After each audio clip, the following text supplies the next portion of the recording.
আসসালামু আলাইকুম। কেমন আছেন বন্ধুরা সবাই? আশা করি অনেক ভালো আছেন। আল্লাহর রহমতে আপনাদের দয়ায় অনেক ভালো আছি। পবিত্র জুম্মা মোবারক।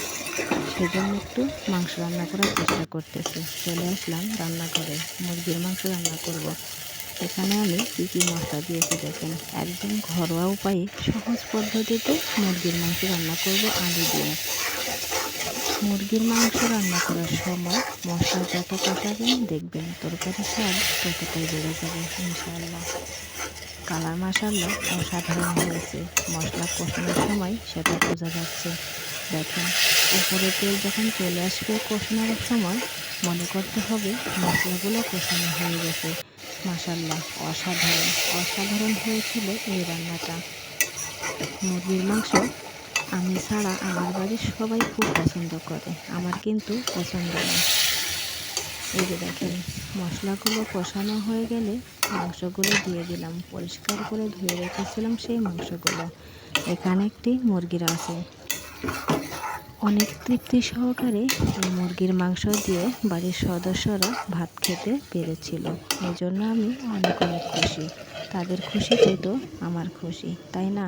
কষ্ট করে রান্না করার পরে যদি খেতে ভালো লাগে তাহলে কার না ভালো লাগে বলেন তো?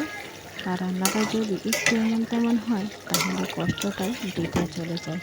সেজন্য রান্নার সময় মন দিয়ে রান্না করার চেষ্টা করি, যাতে রান্নাতে কোনো সমস্যা না হয়। এমনও সময় আছে একদিন লবণ বেশি হয় তো আরেকদিন ঝাল বেশি হয়। এরকম হলে কি খেতে ভালো লাগে? রান্না করার সময় মন মানসিকতা ভালো থাকলে রান্না করতে কিন্তু মন্দ লাগে না। আর যখন মনে একটু অশান্তি থাকে, যত ভালো কিছু রান্না করতে আসুন না কেন তরকারির স্বাদ এমনিতে নষ্ট হয়ে যায়। কী দিতে কী দেয়া হয় নিজেও বোঝা যায় না, কিন্তু রান্নার পরে খাওয়ার সময় ঠিকই টের পাওয়া যায়। তখন খারাপ লাগলে আর কি করা বলেন তো? কিছুই করার থাকে না। কালার মাশাআল্লাহ অসাধারণ হয়েছে। দেখে কিন্তু জিভায় জল চলে আসতেছে। এরকম তরকারি খেতে কার না ভালো লাগে বলেন তো?